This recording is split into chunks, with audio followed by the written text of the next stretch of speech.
శంభో శంకర హర మహాదేవ ఓం నమ శివాయ ఓం నమ శివాయ ఓం నమ శివాయ. మాతా కనకదుర్గై తుయిద్దయ, వనదేవతలు సమ్మక్క సారక్క తుయిద్దయ, ఈశ్వర పరమేశ్వర ఓంకారేశ్వర తుయిద్దయ, కంచి కామాక్షి మధుర మీనాక్షి తుయిద్దయ, కొల్లాపూర్ మహాలక్ష్మి తుయిద్దయ, రాజరాజేశ్వరి దేవత తుయిద్దయ, బాసర సరస్వతి దేవత తుయిద్దయ, గాయత్రి మాత తుయిద్దయ, తుల్జాపూర్ భవాని తుయిద్దయ. 11వ రాశి కుంభరాశి వారి జ్యోతిష్యం భూత భవిష్యత్తు వర్ధమానం ఎలా ఉందో జానకి అడిగి చూద్దామండి.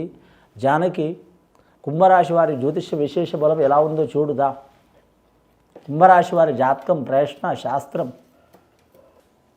కుంభరాశి వారి జాతకంలో చెప్పాలంటే సత్యనారాయణ స్వామి వచ్చిండండి, లక్ష్మీదేవత సరస్వతి దేవత వచ్చింది, వేదమాత గాయత్రి దేవత లక్ష్మీదేవత, అలాగే కనకదుర్గమ్మ, గోపాల కృష్ణుడు వచ్చిండు, గోవుల గోపన్న, మురళీకృష్ణుడు వచ్చిండు.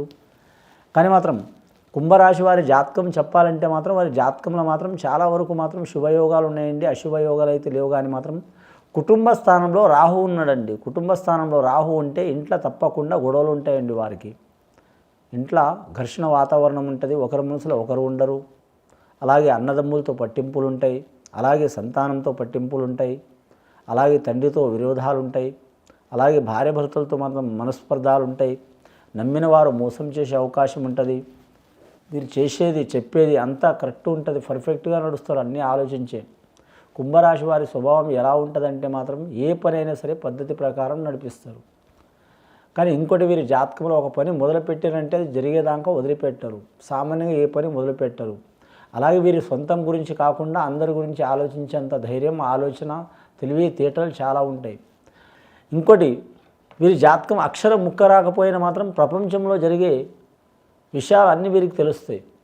వీరికి గ్రహణ శక్తి చాలా ఉంటుందండి. గ్రహణ శక్తి అంటే పువ్వు పుట్టంగానే పరిమళించినట్టు ఈ చేపకు ఈత కూడా ఎవరు నేర్పాల్సిన అవసరం ఉండదండి. అది పుట్టుక నుంచే ఈత తెలుసు.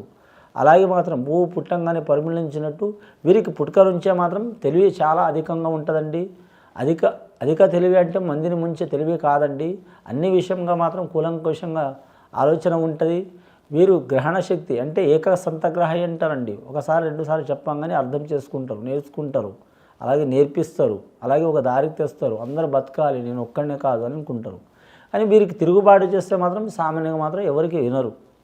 వీరికి నమ్మించి ద్రోహం చేసేటోళ్ళు చాలామంది ఉంటారండి. గత కొన్ని సంవత్సరాల నుంచి వీరికి ఎలాంటి శని ప్రభావం చాలా ఇబ్బంది పెడుతుంది.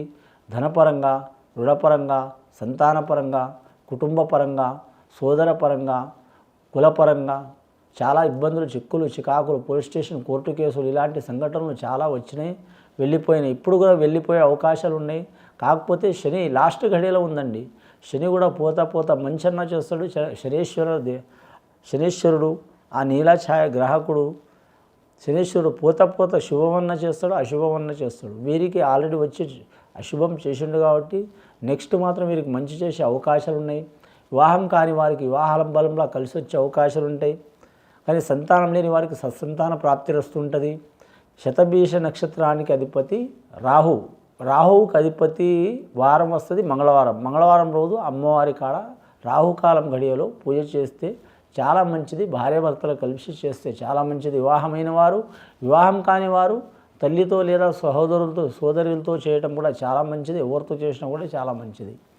అలాగే వీరి జాతకంలో సత్యనారాయణ స్వామి వచ్చిండు కాబట్టి కొన్ని శుభకార్యాలు ఆగిపోయిన శుభకార్యాలు జరిగిపోయే అవకాశాలు ఉన్నాయండి. గవర్నమెంట్ ఉద్యోగస్తులకు చెప్పాలంటే మాత్రం పని ఒత్తిడి అధికంగా ఉంటుందండి. వారు ఎవరైనా సరే, ఏ గవర్నమెంట్ ఉద్యోగస్తులైనా సరే వీరి పేరు మీద చూడాలంటే నమ్మిన వారు మోసం చేసే అవకాశం ఉంటుంది. ఫైనాన్స్ రంగంలో జాగ్రత్తగా ఉండాలి. ఇంకోటి అత్యాశకు పోవద్దు. ఇంకోటి స్త్రీలైతే చెప్పాలంటే కుటుంబ బాధ్యత చాలా ఉంటుంది. వీరి పుట్టుక చూడాలంటే లక్ష్మీ కళ పుట్టుక ఉంటుంది. ఆలోచన చెప్పాలంటే పాదరసం లెక్క ఉంటుంది. పాదరసం అంటే పాస్ట్ ఆలోచన. అలాగే వీరి జాతకంలో వీరికి ఎంత తెలివితేటలు ఉంటే అంత తొందరపాటు ఉంటుందండి. అది ఒక్కటే అవలక్షణం ఉంటుంది వీరి కాడ. తొందరపాటు ఎక్కువ ఉంటుంది. ఈ తొందరపాటు అనేది వీరు తొగ్గించుకుంటే వీరికి తిరుగు ఉండదు. గత కొన్ని సంవత్సరాల నుంచి పడుతున్న చిక్కులు, చికాకులు తొలగిపోయే అవకాశాలు ఉన్నాయి. వీరు ఎవరికి పూజ చేసినా చేయకపోయినా కనకదుర్గమ్మకు పూజ చేయాలి. అలాగే విఘ్నేశ్వరుడి దర్శనం చేయాలి. అలాగే వీలైతే వీరి జాతక బలంలో లక్ష్మీమాతకు కూడా దర్శనం చేయాలి. అలాగే కొత్తగా ఇల్లు కట్టేవాళ్ళు కానీ కొనేవాళ్ళు కానీ ఖచ్చితంగా సత్యనారాయణ స్వామి వ్రతం చేయాలి. లేదా మాత్రం ఇల్లు నిర్మించేవారు, స్థలం తీసుకునేవారు చేయాలి. చేస్తే చాలా మంచిది. ఇంకోటి గత కొన్ని సంవత్సరాల నుంచి పడుతున్న చిక్కులు చికాకులు వెళ్ళిపోయే అవకాశాలు ఉన్నాయి. వీలైతే శని త్రయోదశి రోజు మాత్రం శనికి మాత్రం అభిషేకం పూజ చేపిస్తే మాత్రం చాలా వరకు మాత్రం శుభయోగాలు కలిసి వచ్చే అవకాశాలు ఉన్నాయండి.